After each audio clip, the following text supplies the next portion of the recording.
The energy lately has been a little odd. I'm not going to lie. I definitely sense new routines or changes in something in the environment or mindsets of those I am channeling for today. So I think that's what's throwing me off is like maybe something has shifted for you recently. And so it shifted for me also in channeling for you. Be sure to always check the descriptions on my newer videos for details about what came up during my readings and channeling. I work really hard to be inclusive in my messages, so I kind of try to simplify what I channel for you, but I still leave those details in the description for those who are drawn to more complexities or maybe don't feel like they understand. I'm trying to add that level of support. It's kind of my way of giving to everybody, I suppose. We're starting off today with an interesting visualization.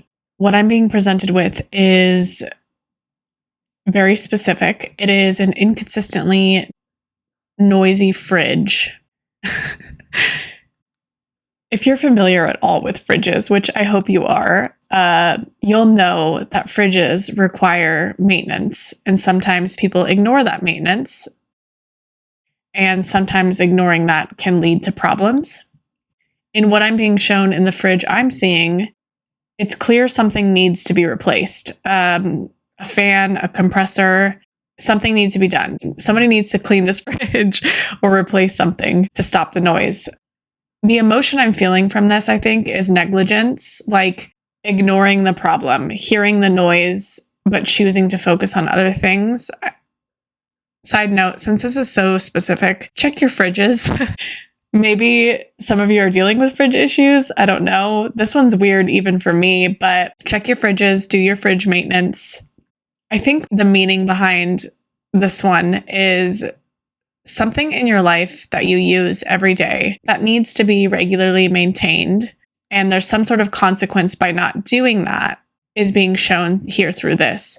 From what I see from this is the noise does eventually go away, like it's an inconsistent noise, but the problem will persist. So the inconsistency is what is allowing it to be easier to ignore the problem. I think there's something here about borrowed time that's important for this collective. You maybe feel like you are on borrowed time in some way, like you feel that negligence is happening on some level with something that you're dealing with. So when I bring up this example, you could think of something specific that you're maybe ignoring or that you're pushing to the side that's kind of important that you need to maintain. This could show up in so many different ways, truly. A couple that come to mind are how you're managing your finances. Maybe it's not in the way you know you need to. Maybe you know you need to be saving for retirements or savings or something, and you've always known that. It could also be not honoring your health in some way or prioritizing it. Some sort of long-term goals here are being brushed aside, and that's the borrowed time feeling I'm feeling. There is a lot of pressure that we face in modern society to do the right thing, to take care of all the maintenance. But it feels like this collective that I'm talking to is more brutally aware than anybody that they need to do this thing, that they are on this borrowed time. Like it's always in the back of their mind rather than just like completely ignoring it. Like they hear the noise. So I guess the message here today might be for a group of people who feel they're on borrowed time in some way. They might have this really big contradiction here where they're very fully aware of the negligence or the way in which they're ignoring the fridge. And I think that that's important. The message here is very strange today. I think this almost feels like a part 2 of yesterday's reading about grief, but it's focusing more on the anger side of grief, which makes sense because I think a lot of you did comment about some anger that you're experiencing. So it makes sense that I'm picking up on that today. What I think is happening is I'm being shown that there's a collective misunderstanding to how we process anger. We are taught and we know that we need to allow anger and emotions to move through us, right? I think that's the very conventional understanding of feelings and being emotionally aware and mature and being able to process things. The people listening to me today could be very emotionally perceptive from what I'm seeing. In the past, you may have struggled deeply with allowing feelings to pass through you. Like there's almost was a fear of them at some point, but I'm sensing a total evolution of your awareness and your ability to handle your emotions. You invite things in and allow it to move through you much more freely now. And I see that contrast here very clearly. I don't think today's reading is me making a point that emotions that move through you are not good, and that's not what you should do. I think this is more so me making a point of the entire picture and how to metabolize anger in a productive way.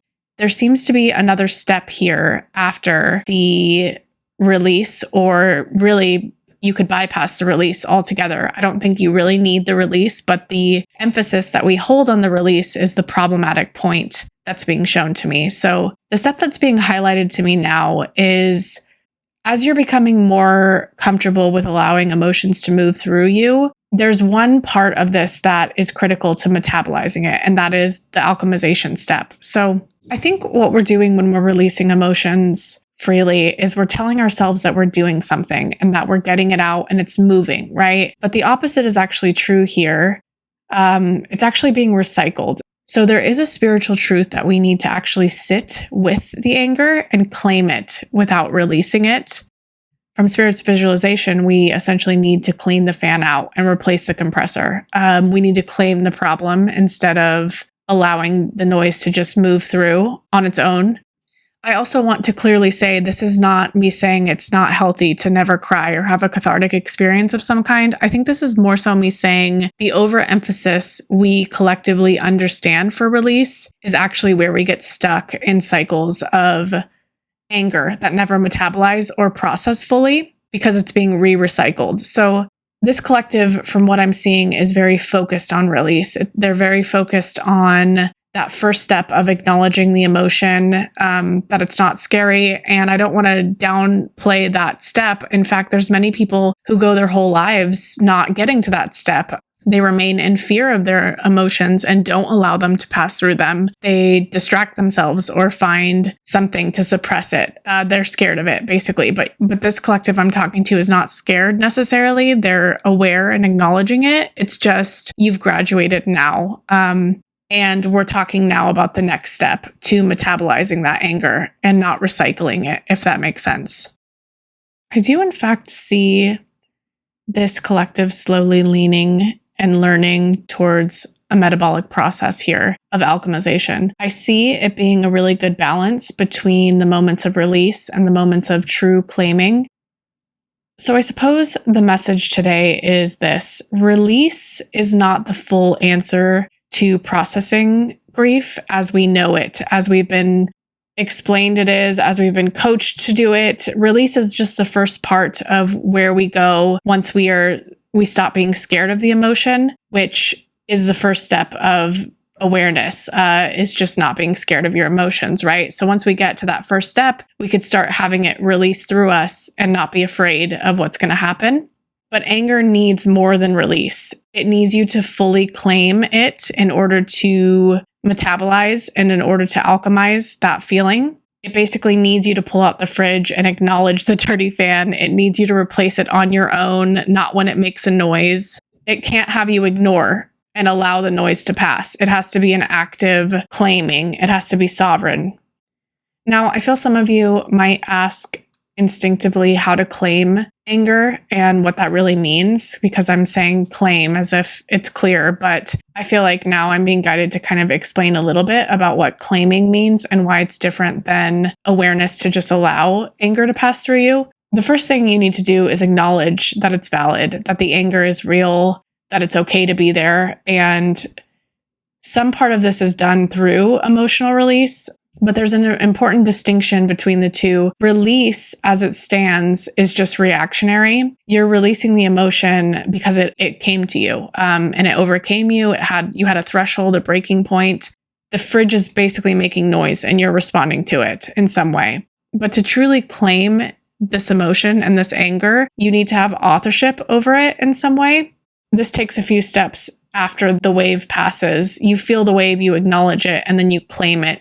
Claiming it, as you take authorship of this emotion, it revisits it without fear. It basically returns to the anger purposefully, and it says this is righteous. And it exists without blame of anybody, without blame of you, without blame of the person who gave you the pain or the anger. I'm kind of being shown like 3 different parts of where awareness starts in the emotion. So you have acknowledgement, right? where you're basically saying this happened, it hurt, I was harmed.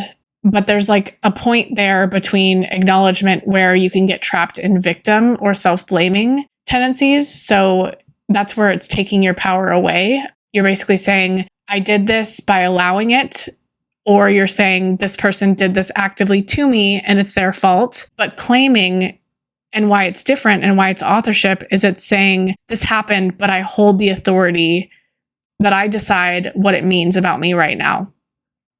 And so I think the collective here that I'm talking to today might have a tendency to get stuck between a mix of both acknowledgement and releasing of the emotion.